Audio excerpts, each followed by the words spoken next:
আরে ইয়ার, গাড়ি পার্কিং এ, আমার তো মার্কেটে যাওয়ার ছিল। আরে ইয়ার, আমার অনেক আর্জেন্ট মিটিং আছে, আমি আজকে অনেক বিজি। আচ্ছা ঠিক আছে, চাবিটা দাও, গাড়ি দিয়ে চলে যাব। আচ্ছা ঠিক আছে। হ্যাঁ, আসতে দাও, এত ভারী। শোনো জি, এই কড়াইটা অনেক গরম আর ভারী, তুমি চুলা থেকে নিচে নামিয়ে দাও একবার।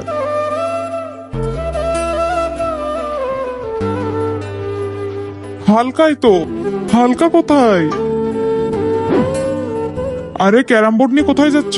আরে আজকে আমার ক্যারাম বোর্ড খেলতে ইচ্ছা করছে। এক কাজ করো, তুমি এটা নিচে নিয়ে যাও, অনেক ভারী, আর সাথে পাউডার নিয়ে আসবে একটু, ঠিক আছে? ভারী, আস্তে ধরো। এইটা ভারী, হালকাই তো। কিন্তু তার আগে তুমি যদি চাও তুমি আমার জান্নাতে যাক, তাহলে ভিডিওটিতে লাইক করে চ্যানেলটি সাবস্ক্রাইব করে দাও। আর যদি চাও জাহান্নামে যাক, তাহলে কিছুই করতে হবে না, আর কমেন্টে মালিকে যাও। এটা হালকা, সরো। কি আর বলি, খাটো মেয়েকে বিয়ে করলে যা হয়।